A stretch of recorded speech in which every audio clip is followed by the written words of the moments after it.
Si on va démarrer, là vous êtes déjà 88 pour info, ouais, comme ce que je disais à ceux qui nous rejoignent. Un peu plus de 250 personnes se sont inscrites sur ce webinaire, 251 très exactement. Comme il est 14h01, on va démarrer, hein, puisqu'on a, comme c'est prévu, on va finir à 15h, quel que soit le nombre de questions. On aime bien être extrêmement réglé, nous, chez Nexialist, donc 14h, 15h. Donc bonjour à tous, ravi de vous retrouver pour cette 7e saison. Ça fait 7 ans avec Corinne qu'on fait des webinaires, et depuis 2 ans, on a un peu changé notre fusil d'épaule et on propose plutôt des tables rondes avec des fabricants, avec des organismes notifiés. Et donc c'est parti pour le premier épisode de cette nouvelle saison, avec comme sujet, comme vous avez pu le voir, retour de 3 fabricants sur la simplification réglementaire annoncée par la Commission européenne. Ces 3 fabricants, on ne les a pas choisis au hasard. On a effectivement souhaité donner la parole à une start-up, à une PME, à une ETI. Donc un grand merci à Adeline François d'Avatar Médical, qui représente les start-up, à Patricia Forest-Villegas de ICEP, les PME, et à Christophe Fluteau de Vigon d'avoir accepté notre invitation. Vous avez probablement, très forcément même, parcouru la proposition de la Commission européenne en fin d'année dernière, là, en décembre, visant à simplifier la certification d'EDM et à modifier de manière conséquente le règlement en vigueur. Bien sûr, chez Nexialist, on a une idée assez précise de ces propositions, mais il nous a paru intéressant de donner la parole aux fabricants, les premiers concernés par ces propositions, et voir quelles étaient leurs positions sur ces changements et les impacts possibles sur leur structure. On va donner la parole, et vous pouvez le noter dès à présent, dans 3 semaines, le mardi 17 mars à 14h30, on aura 3 organismes notifiés qui viendront parler, débattre autour d'une table ronde, encore une fois animée par Corinne, sur l'impact du règlement d'exécution, plus des propositions de la Commission auprès de ces 3 organismes notifiés, le BSI, le GMED, l'AFNOR et SGS. Voilà, j'ai assez causé, Corinne. Je te laisse la parole et je reprendrai la main à l'issue de la table ronde pour la séance des questions-réponses. À toi de jouer, Corinne. Merci beaucoup, Florent. Bonjour à toutes, bonjour à tous. Donc, Florent et moi, nous vous proposons un agenda pour cette heure, top chrono. Après une introduction très synthétique, nous aurons le plaisir de partager leur avis avec nos 3 experts. Et ce qui est vraiment intéressant, c'est que ce sont 3 experts qui, comme vous, sont vraiment sur le terrain. Et après une brève synthèse de ce qui aura été échangé lors de la table ronde, synthèse qui sera faite par Vincent Casteras, nous aurons bien sûr la session assez rituelle des questions-réponses qui permet à tout le monde de poser ses questions. Je ne sais pas si on pourra donner toutes les réponses dans le temps imparti, ni même toutes les réponses, parce que parfois il y aura des questions un peu difficiles. Mais en tout cas, n'hésitez pas dès à présent, si vous avez des questions sur les sujets qu'on va aborder, de poser vos questions dans le chat. C'est Florent qui est le maître des questions, sachant que généralement, il nous laisse faire les réponses. Voilà, c'est la répartition des rôles. Donc, en ce qui concerne finalement ce projet de règlement modificatif, on voit assez rapidement, alors il faut parcourir beaucoup de pages, mais on voit assez rapidement qu'il modifie en réalité 4 textes. Le règlement DM, le règlement IVD et le règlement sur l'intelligence artificielle, et également un règlement d'exécution qui a renforcé les prérogatives de l'EMA en 2022. Alors bien sûr, aujourd'hui, nous allons nous focaliser sur le règlement DM et la plupart des éléments sont transposables au règlement DIV. Mais ce que je vous propose, c'est de commencer par mentionner, au moins pour qu'on le garde en mémoire, la modification qui est proposée pour le règlement IA. Alors, c'est assez simple en termes de modification en tant que telle. Ça pourrait presque passer pour quelque chose d'éditorial, mais il s'agit de déplacer la citation des RDM et RDIV au sein de l'annexe 1. Et en conséquence, certes, les systèmes d'IA, DDM et DMDIV resteraient à haut risque, mais en application du paragraphe 2 de l'article 22, entre autres, entre autres choses qui sont modifiées, les obligations en matière d'évaluation par un organisme notifié ne leur seraient plus applicables. Je vais essayer d'employer au maximum le conditionnel, parce que vraiment, s'il y a un message que je souhaiterais faire passer aujourd'hui, c'est qu'il s'agit vraiment de propositions, que ces propositions peuvent ne pas, in fine, être publiées en l'état.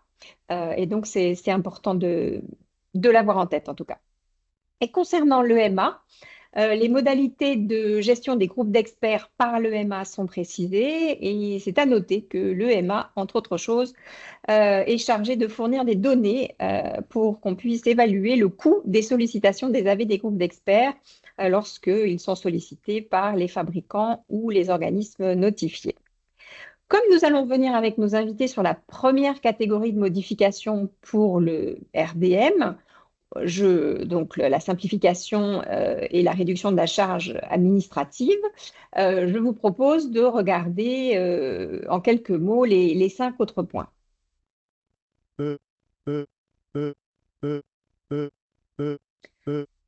Alors, parmi les mesures proposées pour renforcer la coordination et l'expertise, je mentionnerai le système d'arbitrage pour gérer et régler les différends entre les fabricants et les organismes notifiés. Eudamed serait enrichi d'un outil centralisé pour la notification et l'échange d'informations pour permettre la gestion des interruptions ou des arrêts de fourniture de certains dispositifs. Et la liste de ces dispositifs concernés est à définir par l'EMA. Il est prévu des procédures d'évaluation de la conformité spécifiques pour les dispositifs innovants ou les dispositifs orphelins, avec en particulier un accès prioritaire aux organismes notifiés avec des coûts adaptés. Et la mise en place de bacs à sable réglementaires, ce terme est toujours un peu étrange, mais enfin, il est très parlant, de bacs à sable réglementaires par les États membres et la Commission européenne permettrait de répondre aux besoins des dispositifs médicaux qui font appel à des technologies émergentes. Par ailleurs, bien que les échanges sous format numérisé soient de plus en plus systématiques, le texte mentionne les étapes du processus de certification qui seraient concernées. Donc, ça mettrait les différents opérateurs de ces processus dans une forme d'obligation. Et comme les autres régions du monde, alors ça n'était pas dans le règlement, mais dans les faits, ça existait quand même, hein. Comme les autres régions du monde, officiellement, l'Union européenne serait plus formellement guidée vers plus de coopération internationale. L'INDRF en tant que tel et le programme MDSAP sont cités dans le projet de texte.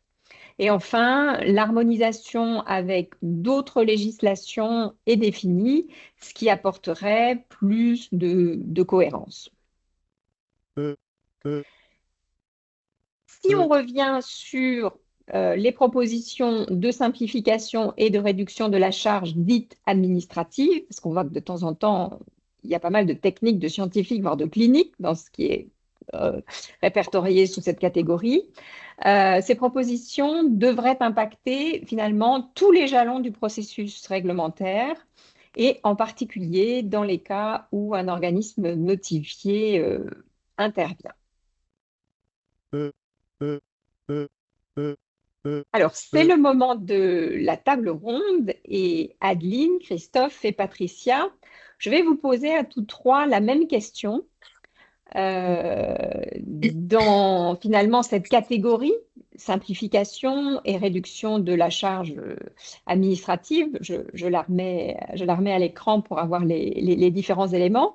Quelle est la mesure qui aura l'impact le plus favorable pour votre entreprise, start-up, ETI, PME, ou la mesure qui, en tant que professionnel des affaires réglementaires, a plus particulièrement retenu votre attention?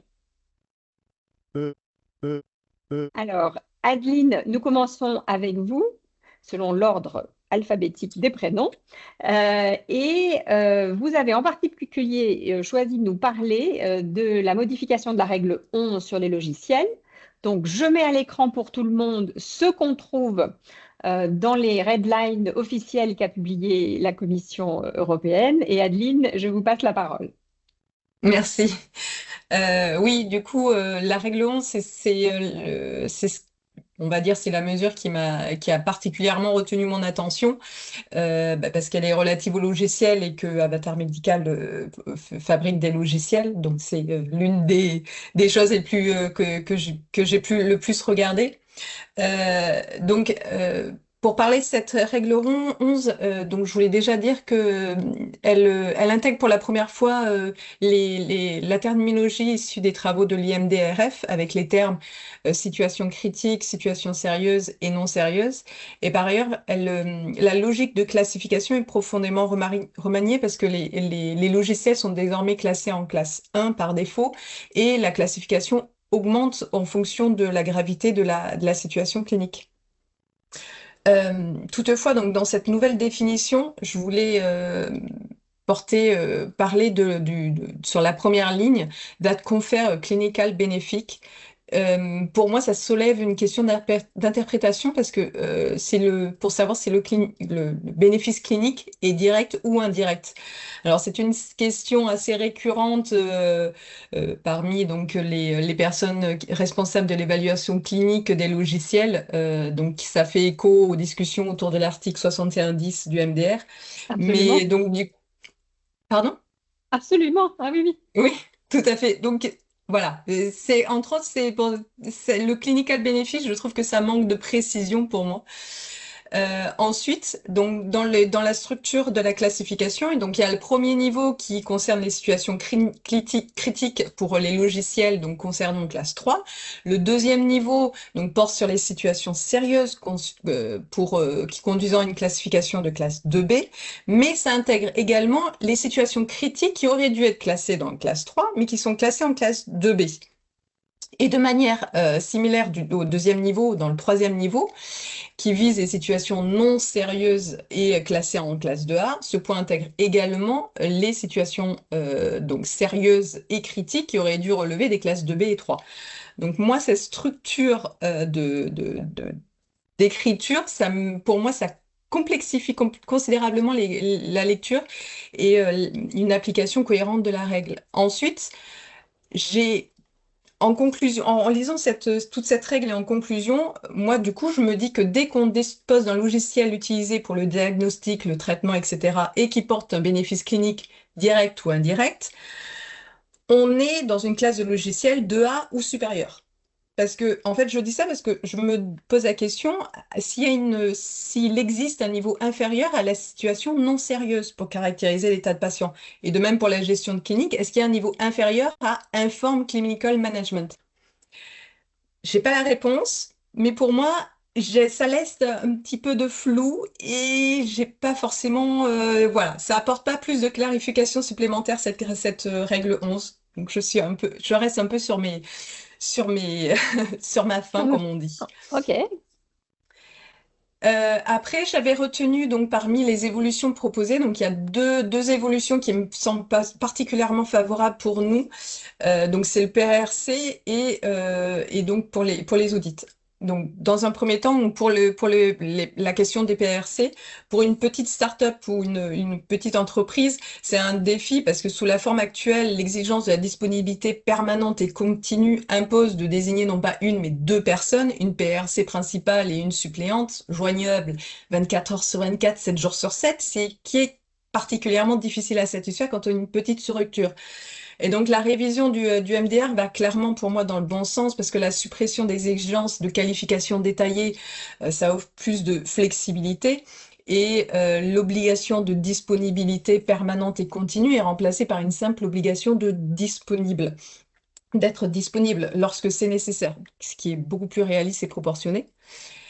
Et la seconde mesure que j'ai retenue, donc, c'est la procédure d'évaluation de la conformité, notamment donc, sur les audits. Donc les évaluations proposées sur les audits sont particulièrement pour moi bienvenues parce que donc la possibilité de remplacer les audits sur site par des audits à distance est un gain concret. Car chez Avatar Médical, les équipes travaillent à distance sur plusieurs fuseaux horaires et organiser un audit sur site représente pour nous une contrainte logistique et des coûts importants, mais assez phénoménal. Donc et de plus, l'espacement des audits de surveillance à 2 ans permet également de libérer du temps et des ressources pour être investi pour l'innovation ou le développement des produits. Et enfin, donc, il y a le recentage aussi des audits inopinés sur une logique for-cause qui va dans le sens d'une surveillance plus proportionnée, car un audit inopiné sur site enfin, du coup, inopiné sans préavis, ça constitue quand même une perturbation opérationnelle significative, encore plus chez Avatar Médical, sachant qu'on est dans des fuseaux horaires différents. Ça complexifie un peu les audits inopinés. Donc voilà pour moi pour les trois points. Merci beaucoup, Adeline. En ce qui concerne les audits, aussi bien alors, de surveillance et inopinés, c'est vrai qu'il y a une souplesse sur la fréquence qui est bienvenue, mais cette souplesse, elle est pas, elle est pas actée en tant que souplesse dans le calendrier. Elle a aussi, vous parliez des audits inopinés pour cause, ben, il peut y avoir des raisons aussi qui font que l'audit de Oui, surveillance est ramené à une périodicité qui ne sera pas tout à qui ne fait. sera pas de 2 ans. Et je pense que c'est quelque chose qui est à prendre en compte et surtout regarder si ces conditions seront maintenues dans le texte publié. Tout à fait. Merci beaucoup, Adeline. Donc, je passe Merci. rapidement sur les 2 slides qui concernaient la règle 11 et qui seront dans la présentation. Et Christophe, bonjour Christophe. Eh bien, je vous pose la même question. Quels sont, vous, les points que vous souhaiteriez partager avec nous aujourd'hui? Alors, moi, j'ai choisi, alors, la liste n'est pas exhaustive, bien évidemment, mais j'ai choisi de parler plus particulièrement du Well Established Technology, de la Well Established Technology, la WET, qui évolue énormément avec cette proposition de modification du règlement, particulièrement en supprimant la liste qui existait et qui était considérée comme exhaustive dans l'absolu, avec la nécessité d'une publication de la commission pour pouvoir la faire évoluer, mais aussi parce que elle vient couper ce changement en mettant une définition qui, je le rappelle, est de définir le WET comme étant des dispositifs qui répondent à une technologie mature, qui sont historiquement sûrs et dont le fonctionnement et les risques sont bien connus. Le fait de mettre cette définition dans le règlement, bien qu'elle existait déjà dans le guide NDCG 2020-6, hein, c'est quelque chose qu'on connaissait déjà, mais ça vient justement couper un petit peu cette ambiguïté qu'on pouvait avoir entre le règlement et le NDCG-6, où on avait la notion de Well-Established Technology et la notion de Standard of Care. Le fait de ne... Et donc on mettait dans Standard of Care les dispositifs qui n'étaient pas dans la liste des Well-Established Technology, des WET, mais qui, pour autant, répondaient aux critères définis par le guide 2020-6. Donc, du coup, qu'est-ce que ça apporte de notre côté, particulièrement quand on a de nombreux dispositifs? C'est le fait aussi que ça élargit, ça modifie les conditions certains paragraphes de l'article 52 sur justement l'évaluation de ces dispositifs et le niveau de preuve à apporter, particulièrement sur la partie clinique. Donc les impacts concrets, c'est un allègement dans les exigences cliniques ou en tout cas l'acceptation de niveaux de preuve un peu moins élevés dans la démonstration de l'efficacité du dispositif, cette notion de WET, et une moins pardon, la mise en place, c'est le post-prandial, la mise en place moins forte de nécessité d'investigation clinique ou de PMS, de suivi clinique post-marché pour des dispositifs comme des dispositifs de classe 3 qui seront plus facilement identifiables au niveau WET. Donc on a des exigences. Donc, la commission, en tout cas la proposition, fait preuve d'un peu plus de pragmatisme et d'aborder les dispositifs qui sont bien connus et depuis longtemps sur le marché d'un point de vue technologie et bien maîtrisés, et bien de faire preuve de plus de pragmatisme et de demander un niveau de démonstration un peu moins élevé que celui qui était attendu aujourd'hui. J'attire l'attention particulièrement sur la proposition du paragraphe 3 de l'article 52, où pour les dispositifs de classe 3 de niveau WET, l'évaluation de la documentation se trouve, pour les classes 3 et pour les classes 2B d'ailleurs, se trouve modifiée avec la possibilité de ne pas avoir à évaluer la totalité des dossiers ou des basiques UDI, mais simplement de rester sur des groupes génériques, également pour les dispositifs qui seraient en wet. Voilà, je pense que j'ai à peu près fait le tour. Donc on est vraiment sur une simplification administrative, une réduction de la charge et un processus de certification pour certains dispositifs qu'il était difficile d'établir et de défendre auprès des organismes notifiés. Ça dépend effectivement des organismes notifiés comme étant des WET ou des standards of care. Ça apporte cette souplesse-là et cette facilité de traitement avec une diminution de la charge et une diminution du coût de la transition vers le règlement, bien évidemment. Le deuxième point, s'il me reste un petit peu de temps, le deuxième point, c'est le dialogue structuré. Alors, le dialogue structuré, il est plus en lien avec la modification de l'annexe 7, si je dis pas de bêtises.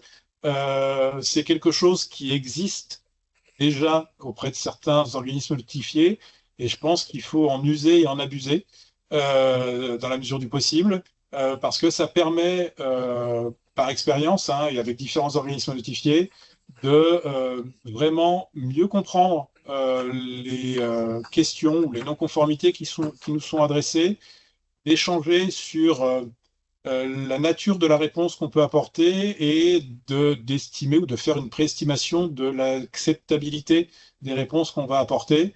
En tout cas, ça clarifie énormément la compréhension mutuelle des demandes et des informations transmises. Et ça permet aussi, pendant ce dialogue structuré, régulièrement, de clore des non-conformités ou des questions qui étaient principalement dues à une incompréhension ou à l'absence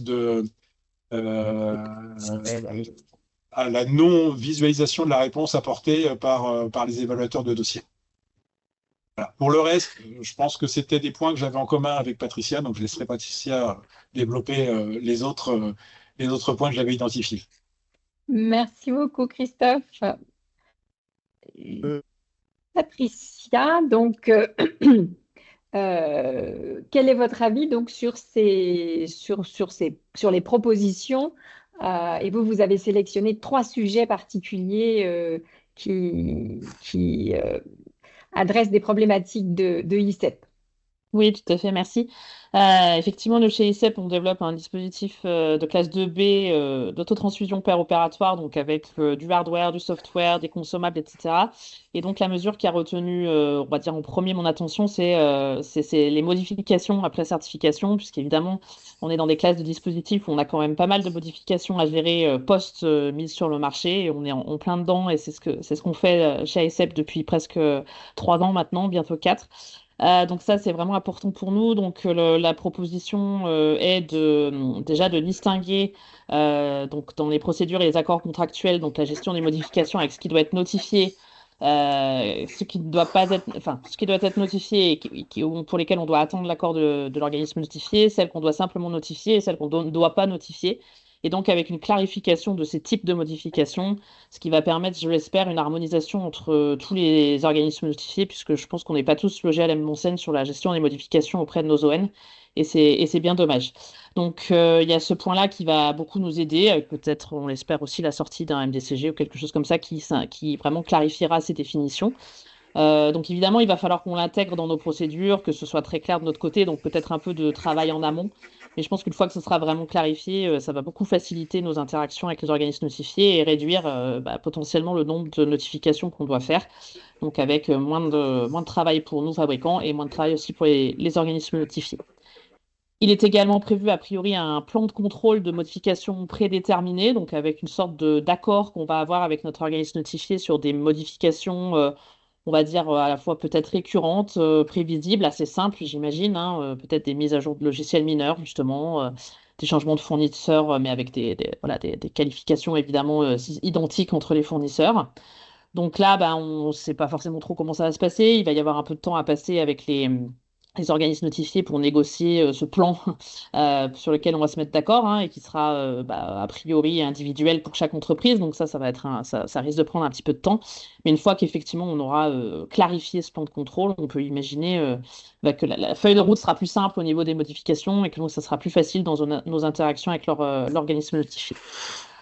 Donc, en résumé, pour ce point-là, je pense qu'effectivement, il va peut-être y avoir une charge initiale un petit peu plus importante. On est dans la simplification, mais il y aura peut-être une charge un peu plus importante pour structurer peut-être nos procédures, etc., et la discussion avec l'organisme notifié pour se mettre d'accord.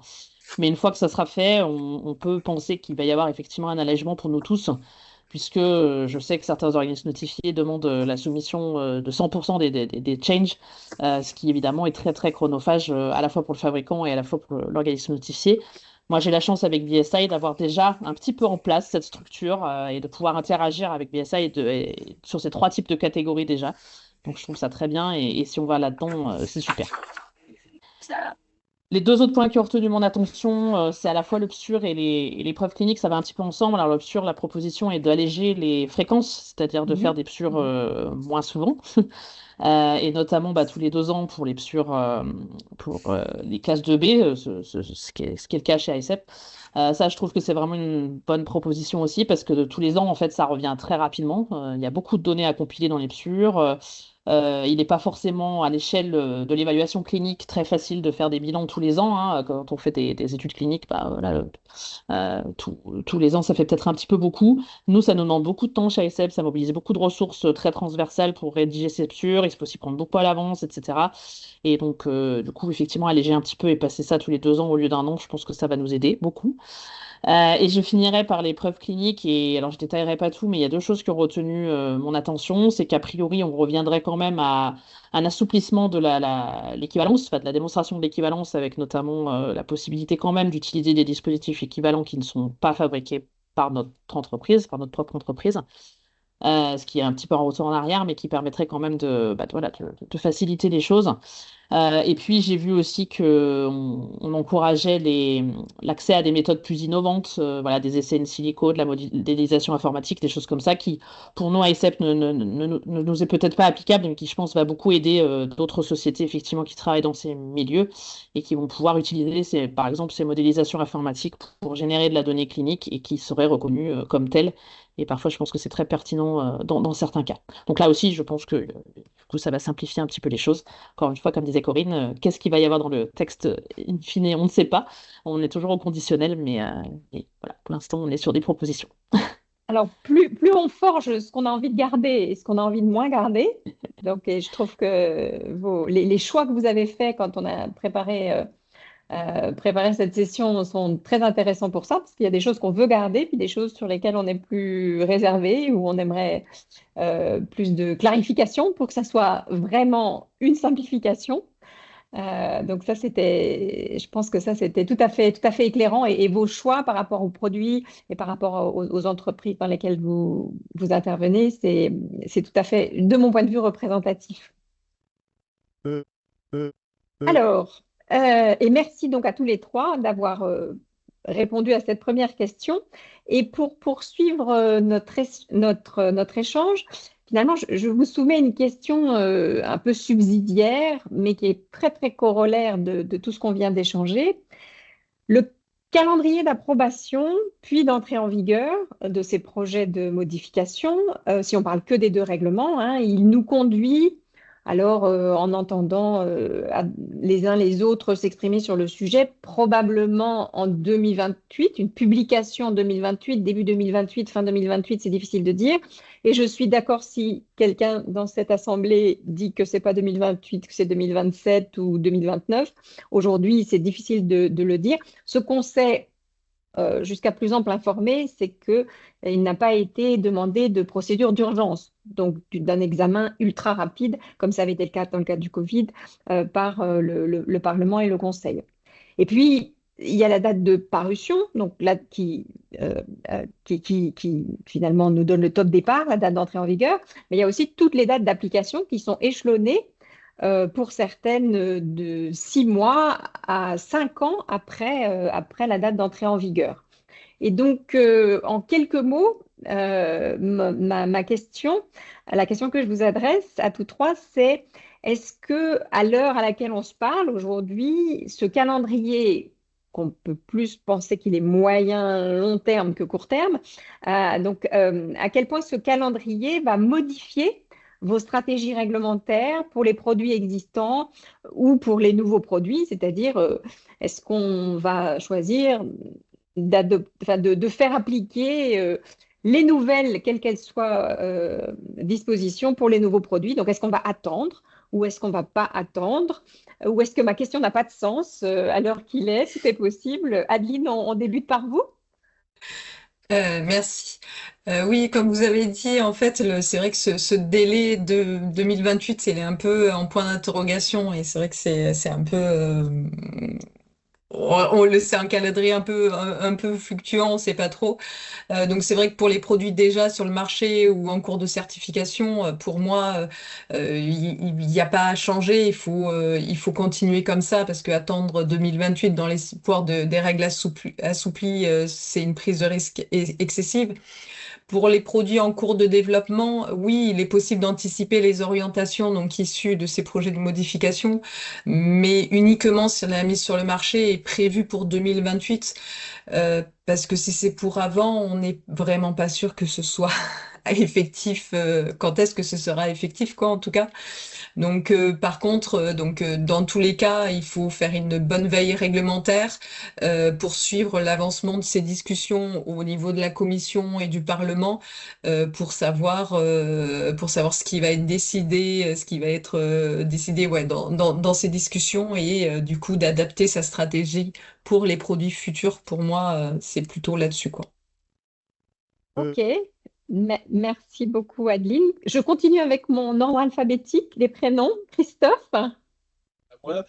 Euh, alors, oui, pour tout ce qui va être dispositif de classe 3 ou de classe 2B implantable, la période transitoire sera terminée. Donc, bien évidemment que ça arrive trop tard, parce que la simplification liée à la préparation de la documentation technique liée au niveau de démonstration clinique ne seront pas utilisables et on va devoir continuer à travailler comme on travaille aujourd'hui. Ça pourrait être le cas pour les classes inférieures, mais les classes inférieures, on est déjà tous dans le bain et c'est des évaluations par code MDN et donc ça sera terminé de toute façon.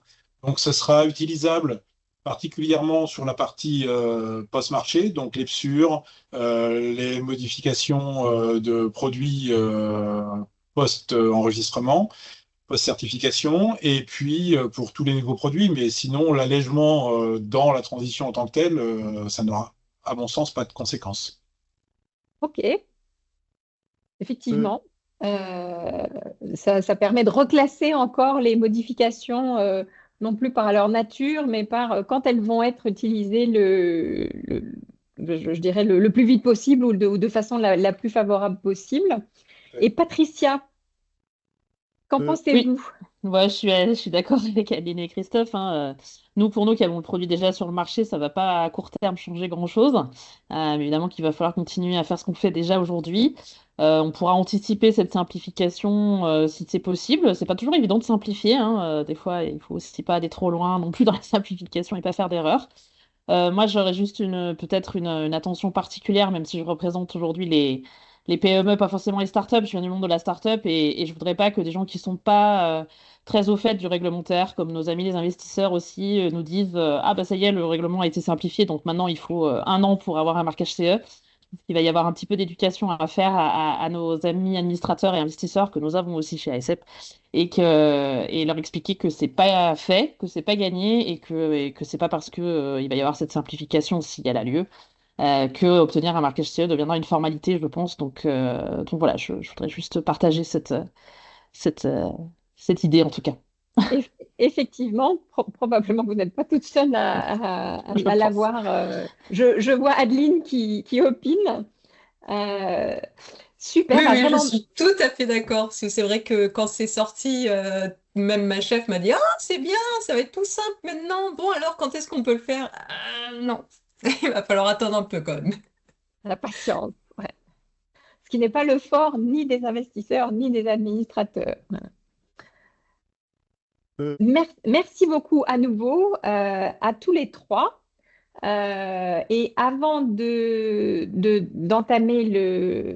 la session des questions-réponses, donc je vous rappelle que si vous avez des questions, vous pouvez les mettre dans le chat. Je ne sais pas s'il y a déjà beaucoup de questions, Florent, juste comme ça, Eh à la bien, au volée. standard, ma chère, au standard ici Oui, À voilà. Cognac-Jet ici, ma chère Cognac Corinne. Eh bien, Jet, que écoutez, dit nous avons Cognac Jet? quelques questions, mais des questions sur lesquelles on a déjà répondu, notamment deux, mais je donnerai la parole plus tard à D'accord. à Hélène. Hélène qui nous vient de, je ne sais pas où, mais Cognac-Jet redonnera la réponse à Hélène. Je te laisse Parfait. introduire, Vincent. Bien sûr. Et donc, pour faire la synthèse et peut-être définir des pistes de réflexion autour de ce qui vient d'être échangé et plus globalement en ce qui concerne ces propositions de modification, notamment du règlement DM et du règlement DIV, je vais passer la parole à Vincent Casteras, qui est le président et cofondateur de Nexialist. Mon Dieu, tout ça. Merci beaucoup, Corinne. Euh, je suis en train d'essayer de restructurer un peu mes réflexions parce que ça m'a pas mal inspiré ce que vous avez dit. Au tout début, j'ai eu un peu peur parce que je trouvais que vous étiez très orienté sur du positif, à part Adeline qui expliquait que il y avait quand même, au moins sur la règle 11, une complexité de lecture qui rajoutait des choses. Moi, j'aurais tendance, ma première remarque, ou la première chose que j'ai vue quand j'ai vu le document, là, la proposition, je me suis dit, il y a des choses qui sont bien dedans, mais globalement, c'est une tartufferie. C'était ma première position.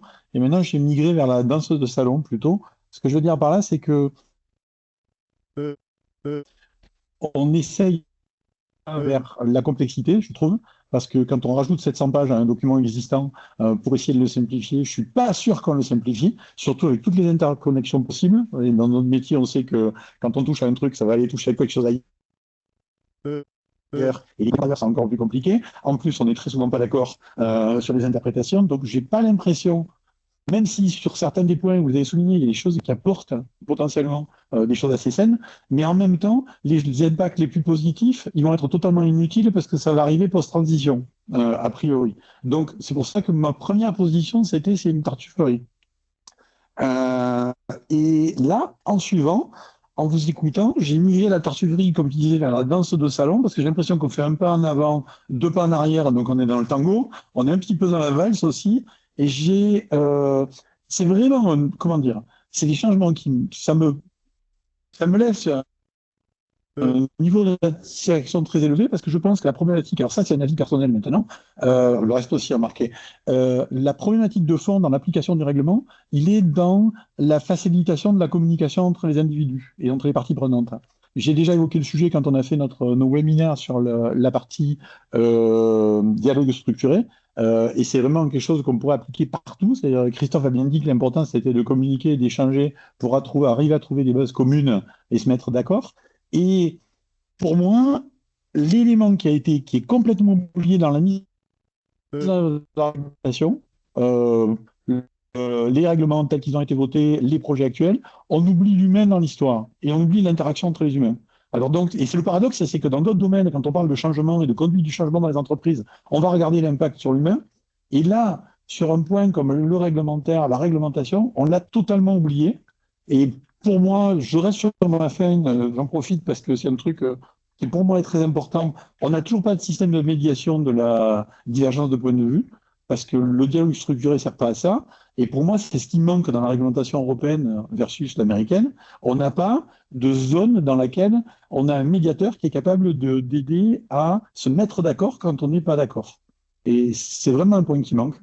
Et donc voilà, juste pour dire, entre tartufferie et danse de salon, je ne sais pas trop, hein, en année, ça soulève plein de questions et ça va occuper pas mal au coin café, mais dans la mise en œuvre derrière, le sujet, vous l'avez dit, hein, aujourd'hui on ne sait pas, donc on rajoute de l'incertitude en plus, donc on veut simplifier, on met une couche d'incertitude.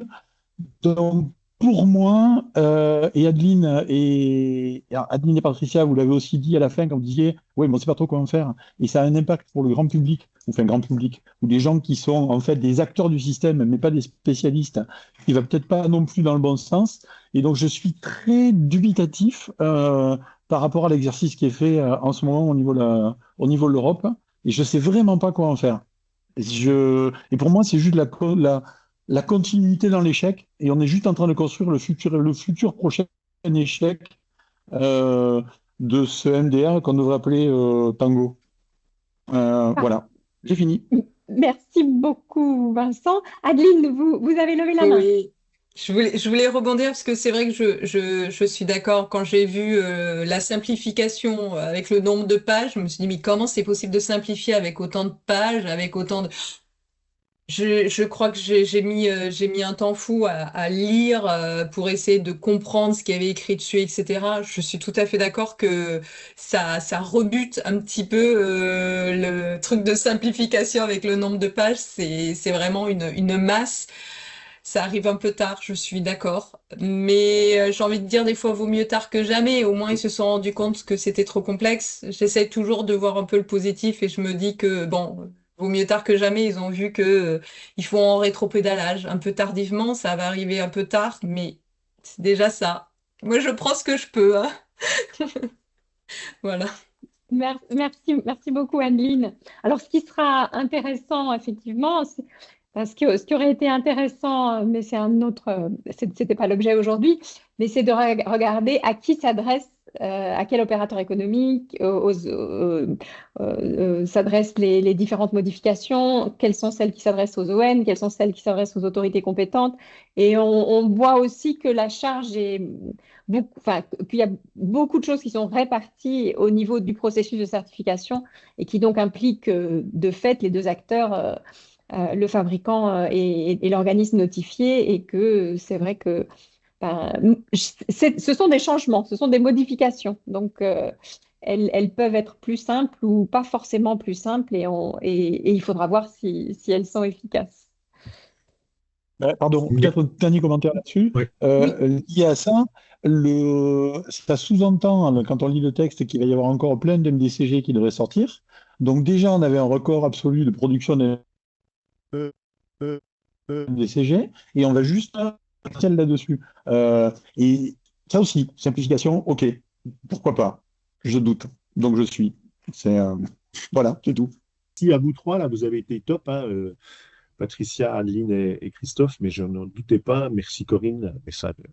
Voilà, merci Vincent, merci à tous. N'oubliez pas, je vous demande de noter, parce que bien sûr, il y aura de la communication en provenance de Nexalist, mais le mardi 17 mars à 14h30, ça sera au tour des organismes notifiés, présence de Béatrice Lys, de Thomas Lomatch et de Virginie Siloret, pour nous parler de règlement d'exécution et de ce qui va arriver aussi dans le cadre de cette simplification.